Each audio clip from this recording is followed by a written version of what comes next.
Welcome to another episode of This Is Why I Don't Vote, a podcast. Season 3, Episode 28. Your safe space to discuss sports, politics, social issues, and even religion, where we will take it all very seriously, but not too seriously. I'm letting my ego stretch its legs on this episode, coming out with a little humor about issues that appear to have such gravity in the newspaper, in the mainstream, the legacy media, even on social media. So what's on tap for this week? Is Donald Trump short and fat? We're going to find out, because he had to turn himself in because of those charges in the state of Georgia. We may very well find out his true height and weight. Vladimir Putin will just straight kill you. I mean, the man will just kill you. If you oppose him, he will kill you. And how do the Russian people feel about that? Not how do you feel about that, dear listener. Not how do I feel about it. How do the Russian people now feel about that, given that it's been slapped across their face? Oh, to be a fly on the walls, the halls of power within the National Football League. Dan Snyder tells John Gruden to his face that he's fat, likely liquored up, and John Gruden tells Dan Snyder that he will dribble his head like a basketball down the street. And finally, self-improvement versus self-acceptance. Are these two intertwined? Yes. Can they, and often do they, work in opposite of one another, against one another? Yes. Yes, they do. I am living proof of that. Thank you to all the loyal listeners. I do appreciate your support, your continued energy. I would appreciate it if you liked, if you subscribe, if you would give it 4 stars, 5 stars, thumbs ups. Please write a review. This Is Why I Don't Vote podcast is on Patreon. You could support if you feel so inclined. It would really help the channel. Please do distribute the podcast far and wide to the peoples. Have it become a social media phenomenon. Because I, as of yet, have not figured out how to do that. Every day, though, is a new opportunity. Here we go. Act 1 is Donald Trump short and fat. God bless the internet sometimes. We mostly just condemn it, rightfully so, but God bless the internet sometimes. I wasn't going to talk about the Donald Trump indictment in Georgia, his surrender, any of these other cases. It really doesn't interest me. And then on the glorious internets, the revelatory internets, I found something that I felt worthy to speak to. Regardless of whether or not you love Trump or hate Trump, the man is pretty petty. The man has a big ego. He's pretty vain. I believe that Trump fans strangely appreciate this about him, that as a public figure, Trump doesn't shy away from vanity. He doesn't shy away from his own ego. In many ways, Trump personifies what we have become as a nation, a more materialistic, a less spiritual nation, one that is concerned more with money and material things than we are with anything else. That materialism, in my mind at least, is translated through the perception of oneself in the world. How do others perceive me? Do I present to them as I want to? Do I believe that these people see me the way that I want to be seen, as powerful, as independent, as rich, as successful? In that vein, Trump's appearance, while comical, I mean, look at the man's hair. He's orange. Trump's appearance is a very sensitive topic for Donald Trump. Trump has always maintained that he is at least 6'2" or 6'3". He probably weighs about 220, 230 pounds. By looking at the man, you can tell this isn't true. It's just not true. Speculation being, he's probably closer to 6 foot, if not 5'11", and he's easily pushing 275, maybe 285 pounds. The wager has been made. The odds have been set. There are now different online gambling sites that have set odds and are taking bets on how tall Donald Trump is and how much he weighs. God bless you, Internet. God bless you. Now, why would they be taking these bets? Why would they be setting odds on how tall Donald Trump is and how much he weighs? First and foremost, the man has the most sycophantic is probably the best word, doctors that he can find who will do his bidding, who will say wherever he wants. So none of the medical reports that ever came out while he was president can be relied upon as accurate. When he goes in to get booked for the charges in Georgia, he's going to be, like any other criminal suspect, his height measured and his weight taken. And because that is a criminal record, it will be made available to the public. Now, let's talk about this in depth. When it comes to politics in the 21st century, this is what I really care about. As I've stated on this podcast numerous times, I really don't care about anything else in Donald Trump's orbit except for how he gets so orange. Does he have a tanning bed? Is he using that bronzer that you get in a tube? I've said that I would love to see a $500,000, if not $5 million, if not $50 million documentary on the ins and outs of Mar-a-Lago and how Trump gets so orange so often and so quickly. These are the pressing political questions of our time, dear listener. Is the man 6'3"? I really don't think so. Is he above putting lifts in his shoes to appear taller than he is? No, dear listener. No, he isn't. He is like Dan Snyder. There isn't anything about Dan Snyder that you can hear, no matter how low, that you wouldn't believe after all of the stories that you've heard about Dan Snyder that have been corroborated.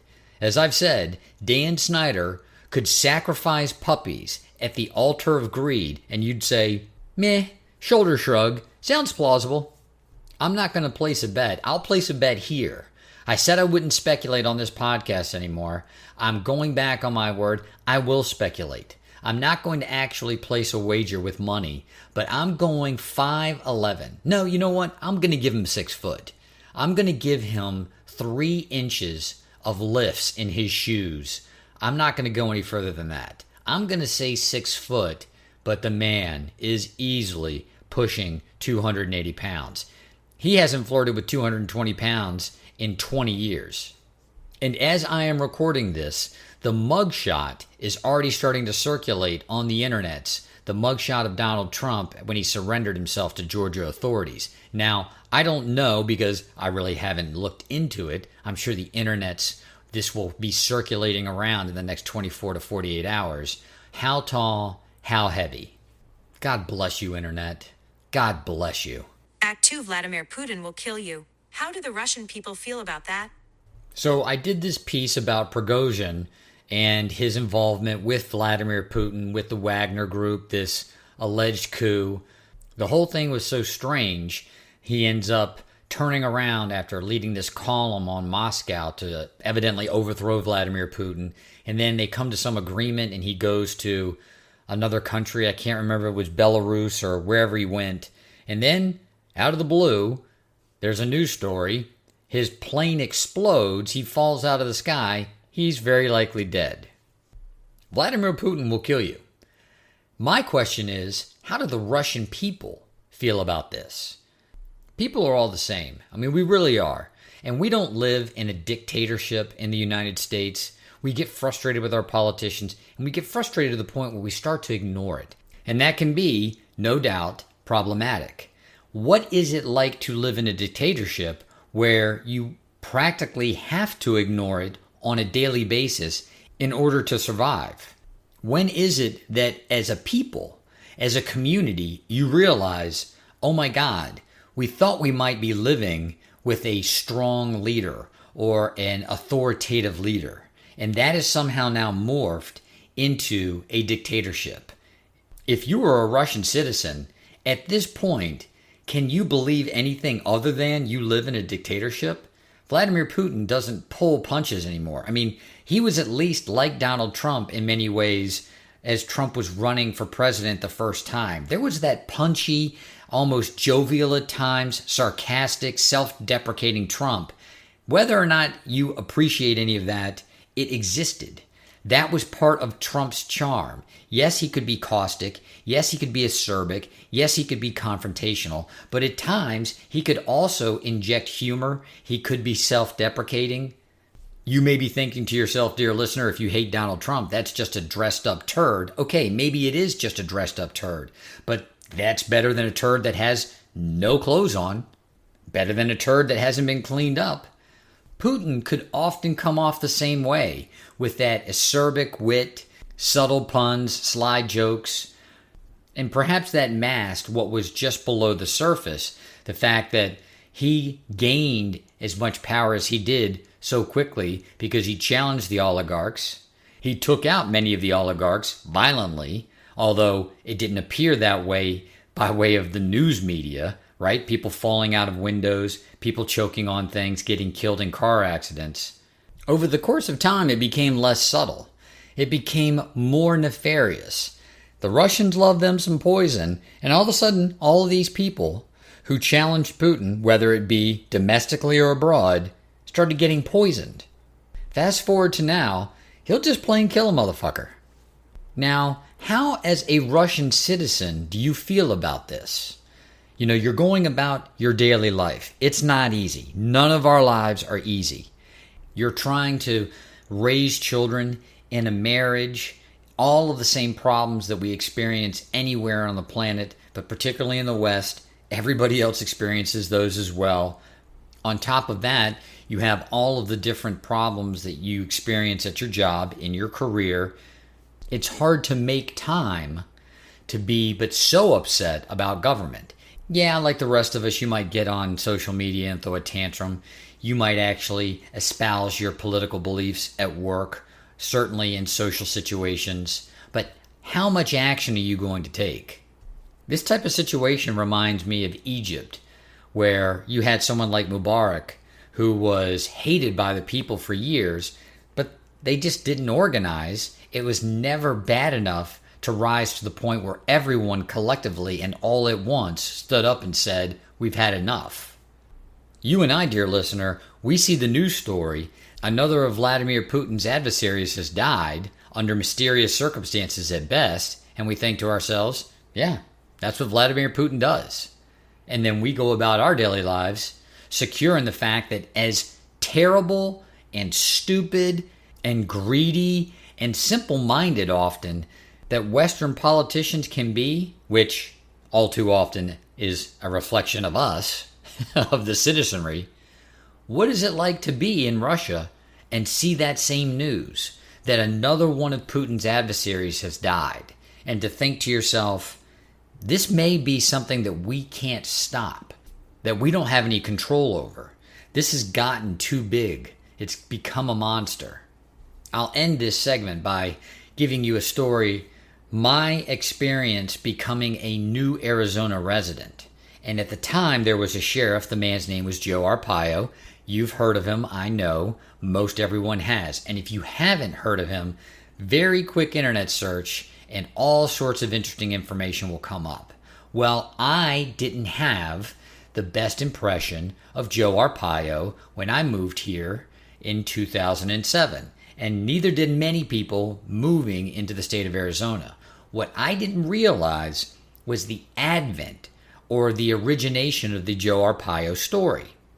In a nutshell, very quickly, dear listener, Phoenix was a hotbed of drug activity in the mid-'80s. And the reason being is that Miami became so notorious for its drug wars, it attracted such attention, not only in the state of Florida, not only in the federal government, but worldwide. I mean, the Reagan administration, their war on drugs was basically centered in Miami. Well, where are all of those drugs going to go? And one of the cities that was the beneficiary, if you could call it that, of the drug wars in Miami was Los Angeles. One of the other cities was Phoenix, Arizona. And Phoenix, Arizona, back in the mid-'80s, was the perfect place to be the hotbed of drug activity. It didn't have all of the law enforcement scrutiny. It didn't have all of the resources that a city like Los Angeles did. But it did have resources when it came to infrastructure, when it came to roads. It was the perfect quote-unquote port city for drug dealers to ship in all those drugs and then distribute them all over the U.S., but namely in the West.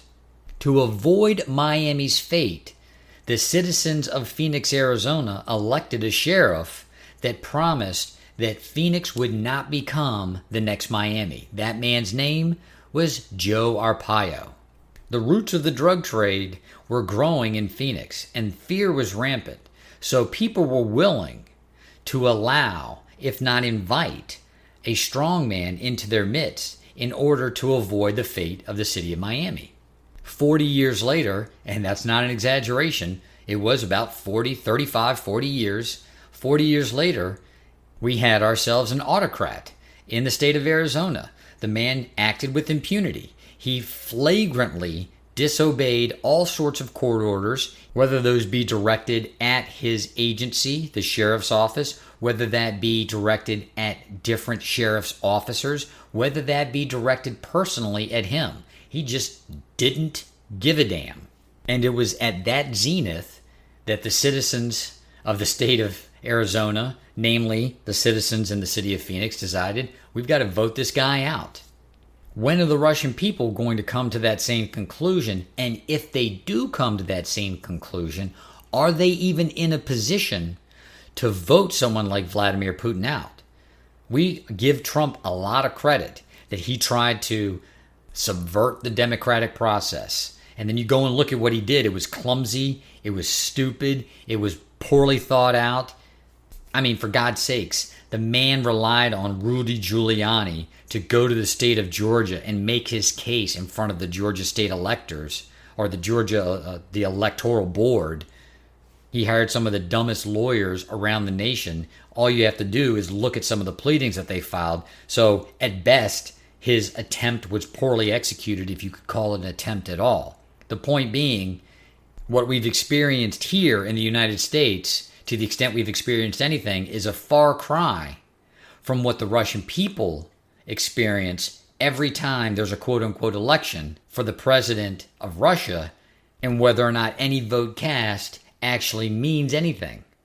I ask this open question because I don't know that there's any way to gauge the temperature of the Russian people when it comes to how they feel about Vladimir Putin. The media is completely state-controlled. The social media in Russia is state-controlled. People start speaking out. People are then placed under a microscope. People have to start fearing for their lives. Dictatorships never last forever. Under a long enough timeline, it's going to fall apart. The question is, how long is that timeline, and how many people have to suffer under the weight of it? Vladimir Putin will kill you.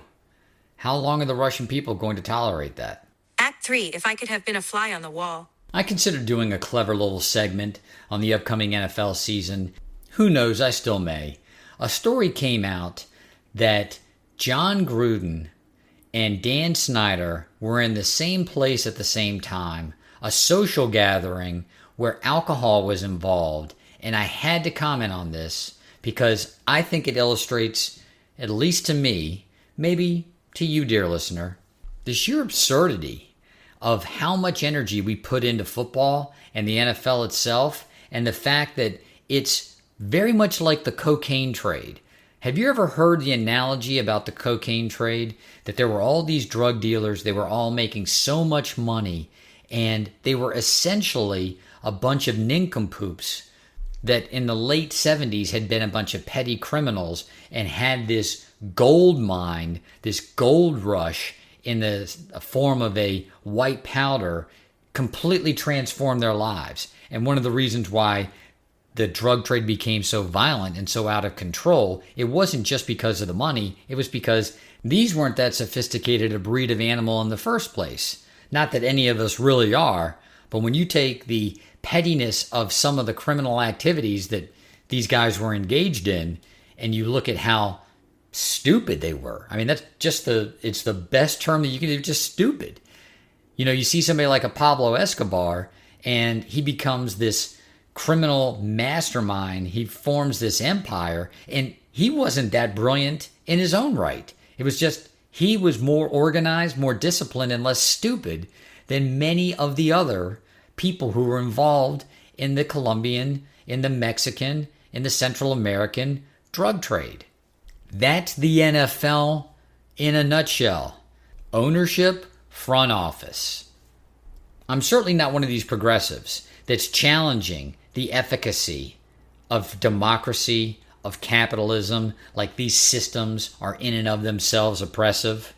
When you look at the NFL, when you look at the front office and you look at the ownership in the 21st century, you can very well challenge your own belief system when it comes to democracy and capitalism.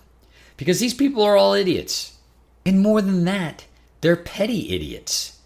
Dan Snyder, imbibing as he does, which apparently was the thing. I mean, granted, if I had all the money that he did and all the power, would I be tempted to drink, to imbibe on a regular basis?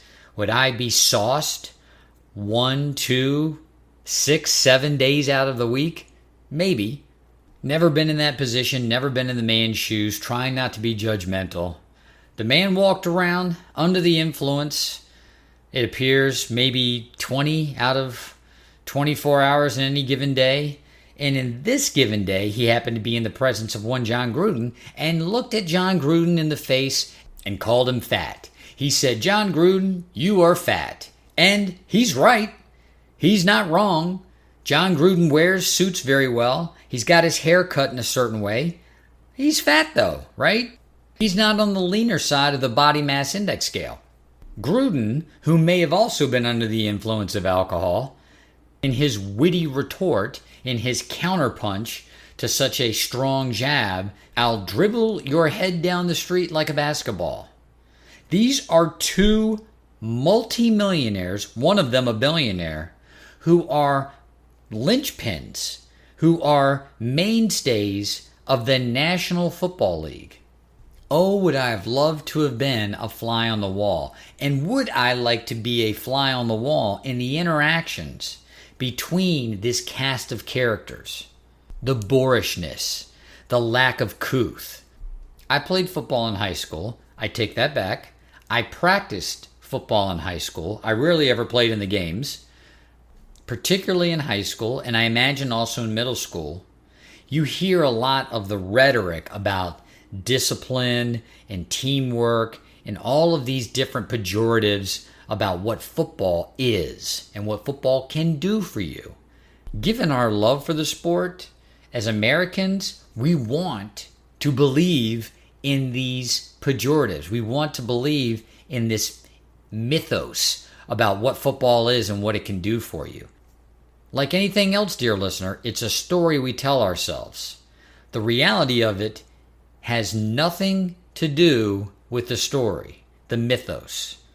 And maybe I'm painting it with too broad a brush. Maybe in middle school and high school, you do have these positive attributes that you can glean from playing the sport, coaching the sport.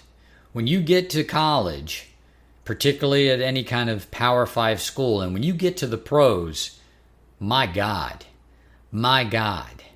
as bad as any player who came from a socioeconomic background of violence, of poverty, and getting all of this money and going hog wild, you've got two supposedly sophisticated, wealthy, educated people yelling at one another in a public place under the influence and having that type of petty rivalry lead to the sale of one of the marquee franchises in the league.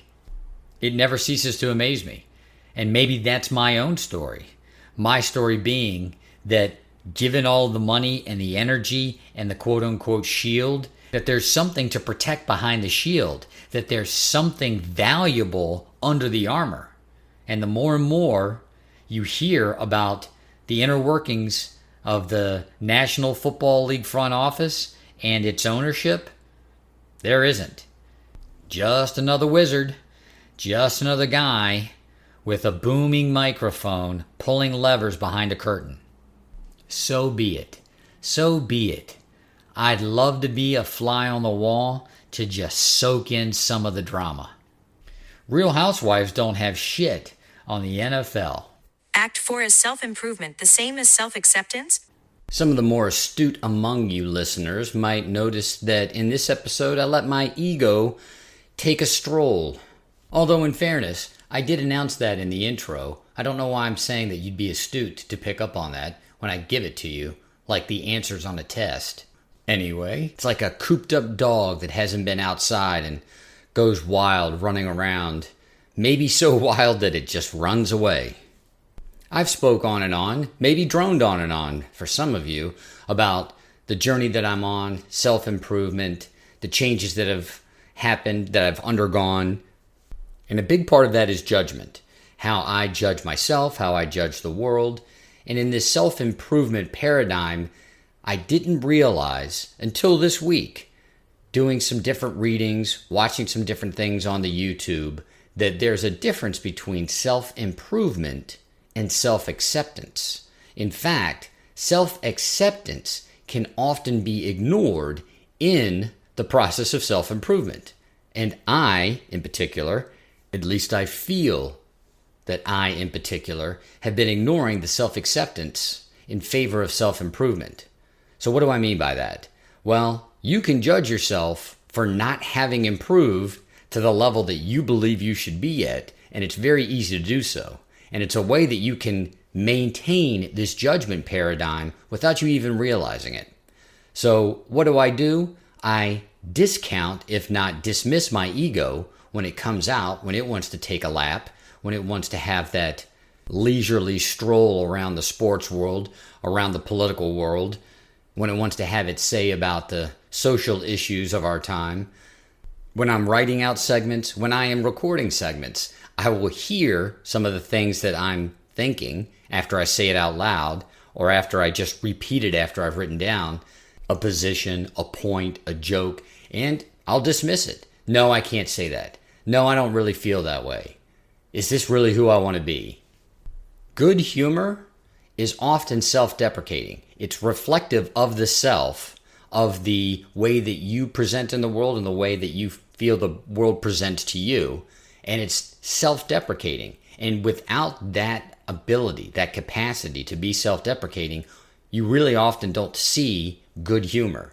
I have been denying that part of me that wants to speak as a measure of what I believed was self-control for the purpose of self-improvement. And I don't know that it's really served me, because it's allowed me to be judgmental about my own process, about where I am in the process, the journey of self-improvement. And if you embrace that journey, that process, you realize it never ends. You're never going to get to the place where you say, okay, I'm done. So self-acceptance is an extremely important element of the journey of self-improvement. I'm at where I'm at this point in time, and I'm okay with that. I accept as much. I can continue to work on things. I can continue to be diligent, but I'm not going to be condemning, damning, dismissive. And who am I not going to be condemning, damning, dismissive of? Myself. I can work very hard on not being condemning, damning, dismissive of others, of the world, of the outside, yet I'm doing that on the inside. I'm doing that in particular to my ego. So, as I am wont to do, I'm willing to take up this challenge. I'm willing to allow myself to continue in the journey of self-improvement and still allow my ego to come out on occasion and run its mouth a little bit. In my own mind, this is what it is to lead a balanced life. Not to be damning or condemning or dismissive of any part of you. To understand that every part of you needs some kind of expression, and in that way, you very likely can release some of the parts of you that no longer serve you. If there is any forum that would be proper to let my ego go take a lap, it would be this one. And if I'm aware enough that that's what's going on, and I can throw in some humor, some self-deprecating humor on occasion, all the better.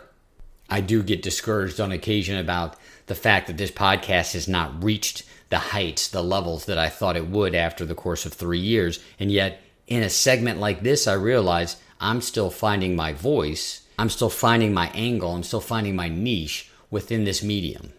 I do plan on having more guests, having more segments with other people so there can be a conversation versus a soliloquy. Having said that, I still want to have the opportunity to voice my opinion on this podcast without being so judgmental of the fact that that's what I'm doing, and maybe throw in a little humor as well, right? We're taking this all very seriously, but not too seriously. This is Why I Don't Vote, a podcast.